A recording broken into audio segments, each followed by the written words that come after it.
Graças a Deus. Irmãos, conforme a gente tem avançado nessa série,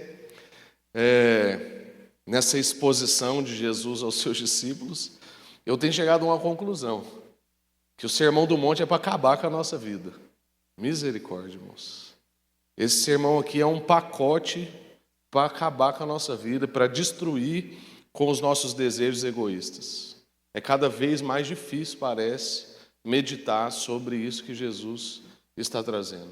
A gente tem um grupinho lá que chama Amigos numa Direção. São amigos do Brasil inteiro, líderes que falam com muito mais gente do que a gente, líderes de multidão mesmo, alguns artistas cristãos, e isso existe aí por causa do movimento mosaico.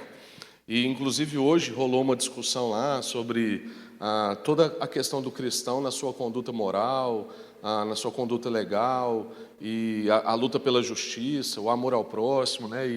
E algumas outras questões. E um irmão perguntou assim, mas não há dentro da culinária cristã um ingrediente especial que é mais importante do que outro, né? E aí a gente conversou um pouco sobre a questão do amor, que o amor é esse ingrediente, mas não é o amor do jeito que a sociedade lê, né? Que inclusive usam a expressão para propor coisas absurdas, como a questão do poliamor, né? Que foi proposto todo dia, mas graças a Deus não passou nem na primeira sessão, né? Querendo legalizar relações de incesto, né? Entre relações familiares, e tudo na defesa do suposto amor, né? Então, até para falar de amor hoje em dia é um tanto complexo, porque a palavra vai perdendo o seu valor, o seu sentido. E aí eu compartilhei com os irmãos. Eu falei, olha, eu estou numa série no Sermão do Monte e tenho me sentido humilhado nessa questão do amor, porque Jesus nos estica para muito além daquilo que a gente acha que já está bom de fazer, né? E aí, quando pensa em surgir aquelas frases na nossa boca assim de mas tem gente muito pior do que eu, a gente já não tem coragem mais de dizer uma frase como essa, depois de passar por uma série expositiva em cima do Sermão da Montanha, né? Então, para você que nos visita hoje, o contexto da nossa série é Jesus falando com os seus discípulos a respeito de um novo jeito de ser humano. Na verdade, a respeito da forma de ser humano. Jesus está dizendo para nós como que um ser humano vive, né? Porque isso é uma coisa difícil da gente entender, porque a gente às vezes fica querendo ser um ser espiritual, né? Um crente que vai flutuar por aí, que nada vai nos atingir, sendo que o movimento de Jesus foi o contrário. Jesus deixou essa realidade para viver aqui no chão da vida. E agora ele quer nos ensinar como que um ser espiritual, porque se nós somos filhos de Deus, é de lá que nós viemos, então nós não estamos indo para o céu, nós estamos voltando para casa. Como que esse ser espiritual, eu e você, que encontramos com Jesus, vive no chão da vida, vive na terra. Então, a conversa de Jesus com seus discípulos é esse. Esse é o jeito de um humano viver. Jesus está resgatando o coração da lei, aquilo que a religião fez, que foi se apropriar da lei para punir e não para abraçar. Jesus está revelando que não era o coração da lei, porque o coração da lei era para formar um tipo de humano que agrada a Deus e um tipo de humano que abraça, que acolhe, que atrai, um tipo de humano que é uma referência não de punição. Um tipo de gente que não é conhecido pelo que não faz, mas pelo que faz. Era isso que Jesus estava conversando com os seus discípulos. E, nesse contexto desse bloco menor que a gente está, a grande ênfase é que Jesus está trazendo sempre uma antítese. Ele fala, olha, vocês ouviram o que foi dito, mas agora eu, porém, vos digo. E aí tem um detalhe importante, porque Jesus não diz, vocês leram o que foi escrito. Ele diz, vocês ouviram o que foi dito. Porque só nisso ele já está fazendo uma denúncia. Ele está dizendo, deturparam o que está escrito. E por isso que eu, porém, vos digo. Agora eu vou resgatar o espírito da lei. Então, aí ele vem, não matarás, não adulterarás, não jurarás falso. E o que a gente viu por último é não vingueis. E aí Jesus vai tratando o nosso orgulho. A questão de dar a face, de andar a milha, de ceder a túnica. Então, Jesus está trabalhando as nossas intenções. O que vem antes no nosso coração. Ele quer matar o mal pela raiz. E se eu aprender, então, a dominar a minha ira, eu não vou matar ninguém. Por isso que o mandamento não matarás faz sentido. Porque eu estou controlando o que vem antes do que me leva a matar.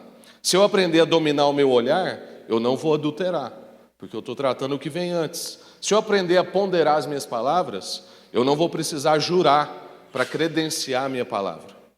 E a reflexão de hoje é: se eu amar, se eu aprender a amar, então eu não vou me vingar, eu não vou enganar, eu não vou adulterar e eu não vou matar. Então Jesus está aqui no ápice da sua reflexão. Ele está dizendo: olha, a conclusão é essa, porque essa é a parte mais importante. Se você amar, todos os outros mandamentos não são pesados. Porque se você amar, você não quer enganar. Se você amar, você não quer matar. Se você amar, você não vai adulterar. Se você amar, você vai viver essa vida plena. Você é um bem-aventurado. Porque o que Jesus está dizendo é que essa conclusão, ela coloca tudo o que está para trás. Inclusive a parte da vida feliz, que é a pessoa bem-aventurada. Porque a pessoa bem-aventurada é um ser que ama. E esse amor que Jesus está propondo é um amor ativo. Por isso que eu disse, a reflexão de hoje é sobre o amor ativo. Jesus está encerrando o bloco falando de ação, falando de iniciativa. Antes dessa conclusão, ele sempre falou sobre reações. Então, assim, fazem tal coisa com você, você reage de tal maneira. Mas agora ele diz, não é mais sobre reação, é sobre ação. Se você tiver um tipo de ação, um tipo de iniciativa, um amor que é ativo, então você vai ter que reagir menos. Ou as suas reações não serão tão pesadas quanto você pensa. Jesus agora está apresentando a iniciativa cristã, não só a reativa cristã. E como a gente disse na quarta passada, provavelmente não há um lugar dentro do Sermão do Monte que seja mais desafiador do que esse. Porque aqui, nesse bloco da quarta passada, somado com esse, fica nítido a contracultura cristã. Porque amar inimigos não é a proposta da cultura. Dar a face não é a proposta. Andar outra milha além daquilo que foi pedido já, que já é difícil, não é a proposta. A proposta é ter lucro. A proposta é ganhar em cima. A proposta é ser beneficiado. A proposta é dar o troco. A proposta da cultura é não leve desaforo para casa. A proposta é o seu direito individual acima de tudo. Você tem o direito. Lute pelo seu direito. Não interessa como isso está afetando a comunidade, a sociedade. Você é importante. Essa é a proposta da cultura. Mas aqui, nesse bloco da quarta passada com esse, fica nítido a contracultura cristã. E em lugar nenhum das Escrituras, talvez vai ficar mais revelado a nossa necessidade do poder do Espírito Santo. O quanto a gente depende desse primeiro fruto do Espírito, que é o amor. Então, a reflexão de hoje ela é humilhante para mim, deve ser humilhante para você, porque há muito tempo eu não pensava sobre isso aqui. A gente fala sobre amor e conversa sobre amor, e a gente fala das Escrituras, mas quando vem uma ordem de Jesus, e aqui não é democracia, porque Jesus fala de um reino, então a maneira política de Jesus lidar não é por democracia. Jesus está mandando, tem que amar os inimigos. É uma ordem. A gente pode acatar ou não, mas não há democracia aqui. Fala assim, eu vou votar lá em casa, se eu e meus filhos achar que eu tenho que amar minha esposa, a gente vai amar. Porque tem gente que às vezes vem falar com a gente sobre determinada situação quase desse jeito. Não, eu falei com fulano, com ciclano, ele acha que tudo bem eu abandonar fulano. Falou aí. Então pronto, tem 2 votos contra 1, por que você veio falar comigo? Você está querendo ganhar mais 1 voto para ficar de lavada? Porque não entendi. O texto então diz para nós, vocês ouviram o que foi dito, ame o seu próximo e odeie o seu inimigo. Mas eu lhes digo, amem os seus inimigos e orem por aqueles que os perseguem, para que vocês venham a ser filhos do seu Pai que está nos céus. Irmãos, note que os mestres da lei, os fariseus daquele tempo, foram cuidadosos em omitir uma seção. Porque lá em Levítico, quando diz esse texto aqui de ame o seu próximo, tem um negocinho logo depois, que é o coma a ti mesmo.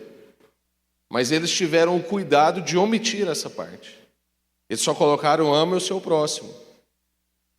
E além de omitir uma parte do mandamento que está lá em Levítico, eles acrescentaram um pedaço. Então, além da omissão, há um acréscimo. Isso aqui que é uma mexida na lei mesmo. O acréscimo é: odeie o seu inimigo. Que em nenhum lugar do Antigo Testamento, nem do Novo, encontra-se algo assim.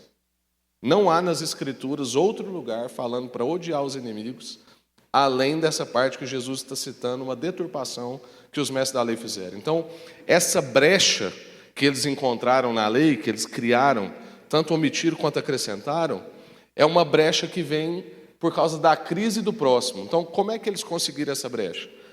Conseguiram essa brecha fazendo a seguinte pergunta: poxa, mas quem é o próximo? O próximo é o meu irmão israelita? Aí surgia outra pergunta: o próximo é o meu irmão israelita que vive uma vida reta? Ou é qualquer irmão israelita? E aí vai passando a peneira. E você nota que na peneira tem orgulho, porque para alguém achar que a vida dele é mais ilibada do que a do outro, é porque há um problema ali de orgulho, de vaidade, um problema de orgulho e de vaidade. Então, essa era a brecha para mexer na lei. O problema, então, de identificar o próximo era um problema do Antigo Testamento, por isso que mexeram na lei, e era um problema da época de Jesus, um problema bem recorrente, um problema ali corrente do tempo de Jesus. E foi exatamente por essa questão que Jesus foi levado a contar a parábola do samaritano, que eu tenho dificuldade de dizer bom samaritano, mas como bem conhecida a parábola do bom samaritano. E o que Jesus queria esclarecer contando essa parábola? Jesus queria esclarecer que qualquer pessoa que esteja ao alcance da nossa ajuda é o nosso próximo. E não interessa de qual cultura que ele é, que cor que ele tem, qual classe social ele tem, qual o partido político que ele crê, qualquer pessoa que esteja ao alcance da nossa ajuda é o nosso próximo. E se nós somos filhos de Jesus, nós arrumamos um problema, porque todo mundo é nosso próximo, porque qualquer pessoa está ao alcance da nossa ajuda. Porque a gente crê que Deus distribuiu carismas diferentes e Deus fez de um jeito que há muitas riquezas e muitas pobrezas para que justamente o fluxo de carismas aconteça. Então, todo mundo que eu me relaciono tem uma pobreza com a qual eu posso suprir com alguma riqueza. E eu tenho alguma pobreza que precisa ser suprido por alguma riqueza. Então, quando eu sento aqui e ouço os irmãos, eu estou sendo suprido da minha pobreza, porque se eu fosse cantar para vocês, eu não tinha o que compartilhar, porque eu só tenho pobreza nessa área. Então, há uma troca de carismas entre nós. Há um fluxo dessas riquezas. Ou seja, entre nós todos somos próximos. Não entre nós esse ciclo aqui. Entre nós cristãos, todos são nossos próximos. O apóstolo Paulo vai convocar a gente ao amor lá em Romanos 12, e ele ainda complica mais ainda a nossa vida. Lá em Romanos 12, Paulo diz: abençoai aos que vos perseguem, abençoai e não amaldiçoeis. Alegrai-vos com os que se alegram, chorai com os que choram. Sede unânimes entre vós, não ambicioneis coisas altas, mas acomodai-vos aos humildes. Não sejais sábios em vós mesmos, a ninguém torneis mal por mal, procurai as coisas honestas perante todos os homens. Se for possível, quanto estiver em vós, se for possível o que cabe a vocês, tende paz com todos os homens. Não vingueis a vós mesmos, meus amados, não dai lugar à ira, porque está escrito: minha é a vingança, eu recompensarei, diz o Senhor. Portanto, se o teu inimigo tiver fome, dá-lhe de comer. Se ele tiver sede, dá-lhe de beber, porque fazendo isso, amontoará brasas sobre as cabeças do seu irmão. Não te deixes vencer do mal, mas vença o mal com o bem. Paulo e Jesus, ou Jesus e depois o apóstolo Paulo, estão tratando disso aqui, da questão de como a gente lida nas nossas relações, de como a gente ama as pessoas, de como a gente trata quem nos faz mal, de como a gente relaciona com o diferente, justamente porque eles viviam num tempo de grandes divisões, de muita separação, problemas raciais, problemas políticos, problemas econômicos, problemas religiosos, não tão diferente dos momentos que a gente vive hoje. Mas a gente vê Paulo reforçar isso depois em Efésios, dizendo que Jesus veio para quebrar o muro de separação. E isso era uma expressão que todo mundo da época entendia, porque naquela época tinha um templo, e no templo tinha vários muros que separavam em níveis quem podia estar em tal lugar. E Paulo está anunciando que já não existe mais isso na nova aliança de Jesus. Paulo está dizendo que isso é um equívoco, que a gente agora foi feito todo mundo igual em Cristo. Até porque Paulo diz em Romanos que todos pecaram e carecem da glória de Deus. Então, perante Deus não há quem busque a Deus, não há um sequer. Todos nós temos um problema irrecuperável diante de Deus. E se não for a Deus em nossa direção, se não for uma decisão de Deus a nosso favor, nenhum de nós tem condição de ter acesso a isso que Jesus traz para nós do Evangelho. É Jesus que nos alcança com o Evangelho, não é nós que vamos atrás de Jesus. Não somos nós que aceitamos Jesus, é Jesus quem nos aceita. Quando a gente, no momento de um apelo, numa pregação, a gente levanta a mão, é porque a gente está reconhecendo que Jesus nos chamou. Então eu estou emitindo uma resposta ao convite de Jesus. Não é Jesus que está emitindo uma resposta ao meu convite. Sou eu que estou reconhecendo o convite que foi feito. Porque a Bíblia diz que ninguém buscaria a Deus, a menos que Deus atraísse os nossos olhos. Então a nossa oração é sempre: Deus, atrai a minha atenção, atrai os meus olhos, porque os meus olhos são corruptos e eu tendo a olhar para o que não é seu. A gente também vive nesse tempo de muitas crises raciais, crises religiosas, crises políticas, crises econômicas. Provavelmente, irmãos, quando Jesus disse isso, assim como eu estou dizendo hoje, se a gente dissesse isso no microfone, num palanque, por exemplo, isso causaria um estranhamento para muita gente.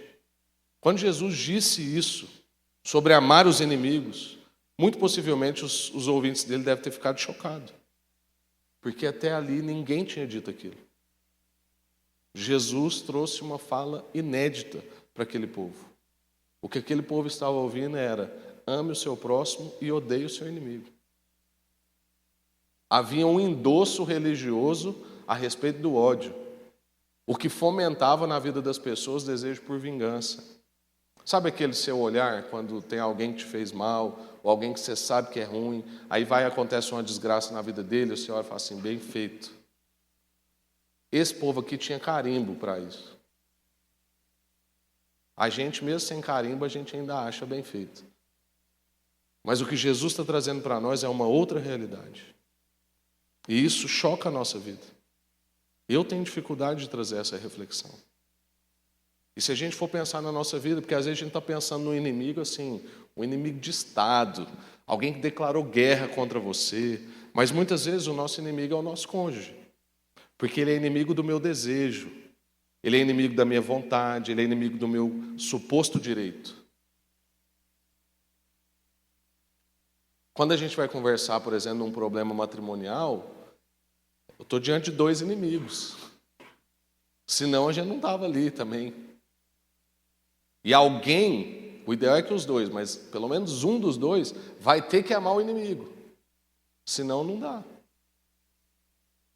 Isso aterriza na nossa vida, nos nossos casamentos, nossos relacionamentos entre pais e filhos, com os nossos irmãos, com a igreja, entre ricos e pobres, entre cidadãos de um lugar e refugiados, entre normais e pessoas com síndromes. Amar o inimigo não é uma questão só de amar aquele que declarou guerra contra você. É amar o próximo, é amar o outro, é amar o difícil. Então, domingo, por exemplo, eu falei aqui de manhã, e pode ser que para muita gente não fez o menor sentido. Mas eu louvei a Deus pelo barulho de algumas crianças, e eu disse assim: irmãos, vamos adorar agora, e você possivelmente vai ouvir algum gritinho de alguma criança, porque hoje nós temos entre nós duas crianças, que eram o João Lucas e o João Miguel. Eles têm autismo e eles têm outra forma de se expressar. Eles não são crianças indisciplinadas. E aí a gente tem que amar. Amar a quebra do silêncio, a quebra da formalidade. Amar o diferente. Aí chega uma pessoa entre nós com um pouco mais de odor, porque ele não tem condição.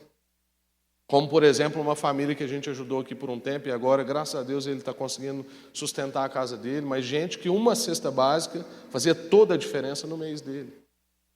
E a gente ir lá amar, entender a realidade dele, abraçar. Gente que a gente passou a ajudar para vir no culto, porque a pessoa não tinha condição financeira de vir ao culto. mas queria vir. Amar a esse.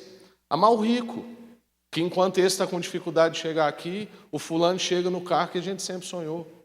E a gente tende a criar uma indisposição com ele, porque ele alcançou algo que eu ainda não alcancei e talvez eu nunca vou alcançar. Mas amar. Eu não sei se você sabe, mas os mais ricos dos ricos é o primeiro povo mais não alcançado. Que às vezes a gente fica assim, mas não precisa ficar pregando para os ricos. Precisa, irmãos, até mais do que para os outros. E se você quer ver tenda de milagre, é lugar em que rico está entregando a vida para Jesus. Porque Jesus fala que esse é o maior milagre. Um rico entrar no reino de Deus. Temos que pregar. Temos que pregar para o pobre. Para ele entender que a pobreza não forma a identidade dele. Que ele é rico em Cristo. Então, de um lado a gente vai lá e fala para ele assim, olha, você não é essa condição. Você é rico em Jesus. Há uma vida digna para você. Nós podemos te ajudar. Do outro lado a gente fala assim, você não é isso tudo que você está pensando. Baixa a sua bola. Como o Tiago diz, avise aos ricos que a vida deles é dura, curta e incerta. Então, pregar para todo mundo. Gente que sai da igreja porque ou não se sentiu amado, ou não concorda com fulano de tal. Outro dia eu fui cortar o cabelo e eu estava bem cansado, foi nessa época aí, Daiana. Acho que foi faz uma semana. E aí eu falei assim, tem dia, irmãos, que eu quero muito cortar o cabelo. É até difícil falar isso porque fica gravado, depois meu cabeleireiro vai ouvir. Tem 17 anos que eu corto com a mesma pessoa. E aí, às vezes, eu retardo, porque eu falo, toda vez que eu vou lá é um aconselhamento. Ou com ele ou com quem estiver lá. Toda vez. E aí é o seguinte, eu pago para cortar o cabelo e não recebo pelo aconselhamento, né? Mas tudo bem. A gente não faz isso por isso. Aí, nesse dia eu estava cansado. Falei assim, não, Deus, hoje podia estar assim, de boa, né? Podia estar cansado, nós ficar lá caladinho e tal. Aí, cheguei lá, tinha uma irmã lá, uma pessoa humana, e foi uma conversa, irmãos, filosófica, assim, nós fomos numa profundidade. E todo o argumento dessa pessoa era um argumento reativo e nunca um amor ativo. Então toda a frustração dela com a igreja é uma frustração porque o pastor, ela não concorda com a posição de tal pastor, ela mudou da igreja, o outro não concorda com a posição do outro pastor, ela mudou da igreja, ela não concorda com a posição do líder tal. Eu falei assim, olha, minha irmã, pede para Deus você morrer. Porque como diz a mãe do pastor Ziel, viver com os irmãos no céu, ó que glória. Viver com os irmãos na terra é outra história. Que é isso aí que está posto para nós. Amar os nossos inimigos. Amar o diferente. Amar o que às vezes não respeita o seu limite. Amar quem está te levando ao seu extremo de paciência. Amar o seu filho no momento de desobediência, de mentira. Amar os seus pais, mesmo com a história difícil que eles fizeram você passar. Honrar pai e mãe não é barra, se eles forem muito bons na sua criação. É honrar pai e mãe e ponto. Não irritar os seus filhos também é um mandamento. Porque às vezes a gente fala só da parte dos meninos, né? Amar. Amar no casamento, amar nos relacionamentos, amar nas nossas amizades, amar o refugiado, amar os normais, amar os que têm síndrome, amar os ricos, amar os pobres. Essa ordem de Jesus acaba com qualquer argumento que a gente possa ter. Acaba com as nossas divisões, acaba com a nossa preguiça relacional. É muito desafiador. É muito desafiador. Agora, a gente tem que deixar claro que Jesus não está dizendo seja apaixonado pelo seu inimigo. Não é isso.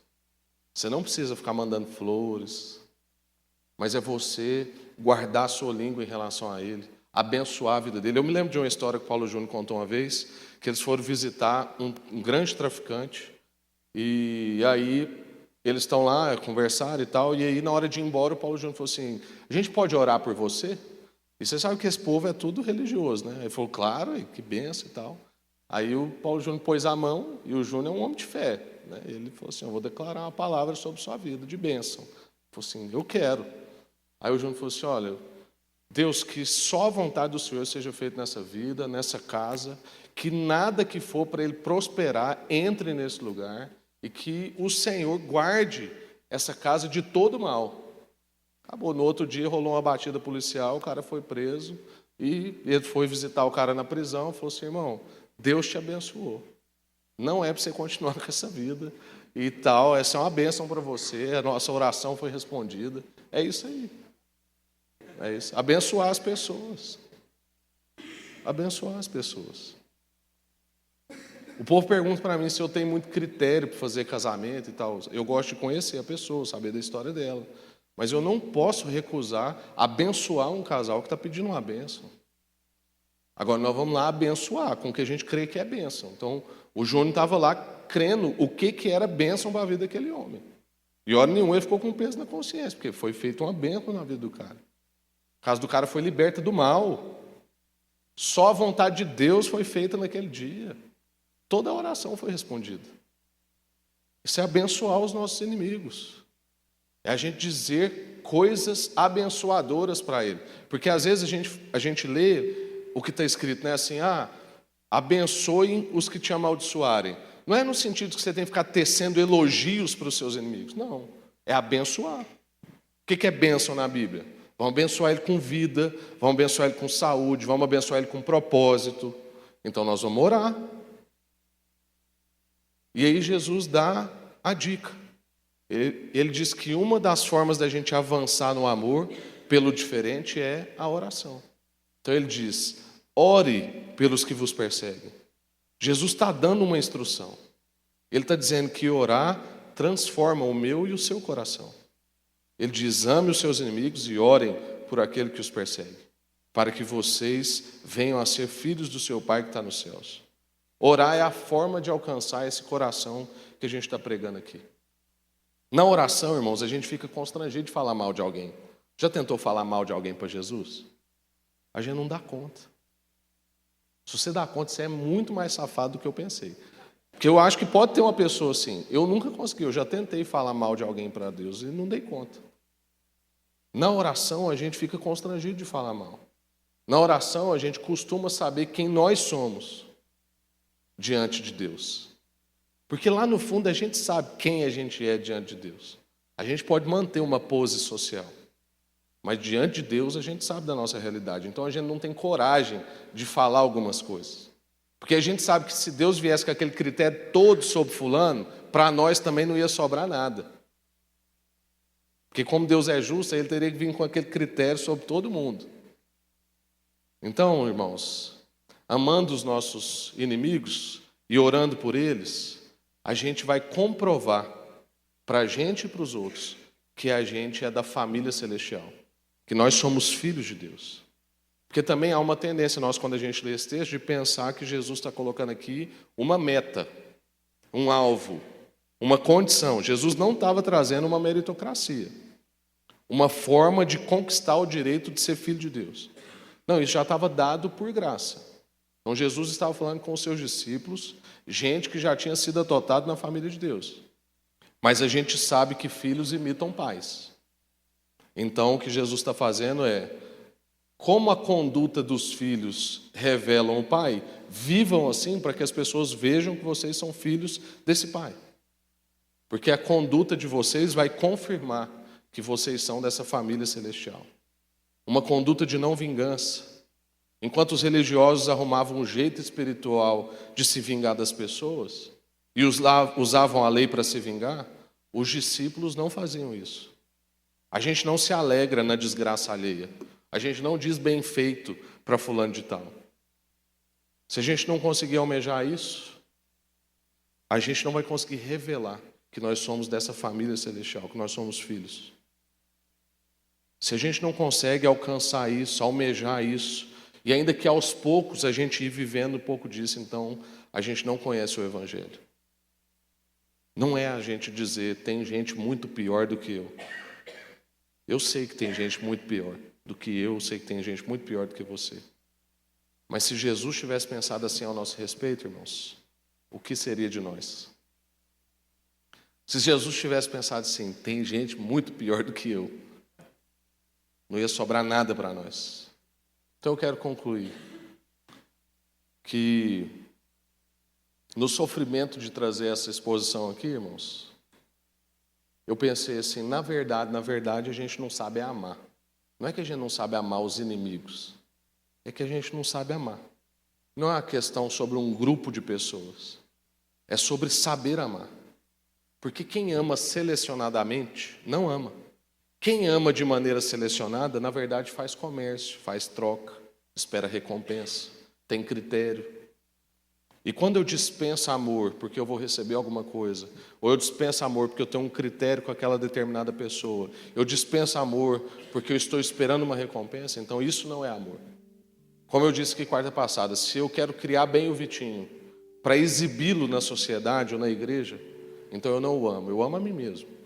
Eu quero ser bem visto, eu quero ser bem tratado. Eu quero ter um tipo de criação desejável. E isso não diz nada sobre meu filho, só diz sobre mim. No fim, a gente tem dificuldade de amar. Não interessa quem. E lá em 1 João vai dizer, se você diz que ama a Deus, mas odeia o seu irmão, então você não ama. Você não vai conseguir amar sem aquele que é amor. E Deus é amor e a gente precisa dele, então. Então eu quero orar com você. Porque a natureza de Deus é amor. Amor não é uma emoção de Deus, não é um tipo de sentimento, não é uma sensação. É a natureza.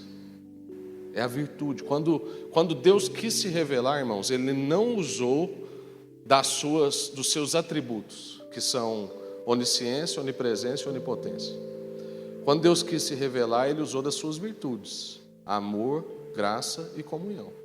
Tanto que quando a gente faz a bênção apostólica, a gente fala que o amor do Pai, a graça do Filho e a comunhão do Espírito seja sobre nós. É isso que Deus deixou para a gente conhecer. Ele não falou assim, olha, conheçam a minha onisciência, a minha onipotência, a onipresença e tremam diante de mim. Ele falou, não, conheçam o meu amor, a minha paternidade. Conheçam a minha graça, a filiação, a adoção de vocês sem merecimento algum. E conheça a comunhão, o consolo que está posto. Eu dei uma família para vocês. Essas virtudes podem fazer parte da nossa vida. E é só por isso que essa mensagem aqui não é impossível. Que a gente pode amar. Porque Deus é amor e o Espírito habita em nós. E se nós somos um com Cristo, a gente pode amar como Cristo amou.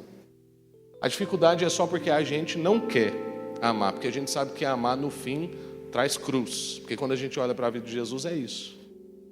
Então tem gente que às vezes eu vou falar e está numa situação difícil no casamento, ou com seu filho, ou com determinada amizade, ou tem dificuldade com determinado grupo social, como hoje a gente está vendo muito na internet, irmãos cortando relação por determinado partido político, por determinada questão econômica.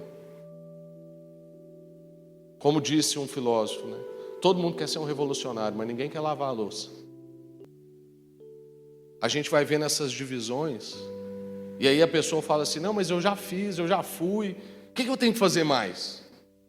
Aí eu estou sendo machucado. Fala, irmão, a cruz de Jesus não machucou Jesus. A cruz de Jesus matou Jesus. E Jesus manda a gente pegar cada um a sua e ir. E ele não fala assim, ó, pega a sua cruz para você ficar machucado, para você ficar sofrido. Não, é para a gente morrer. Ué.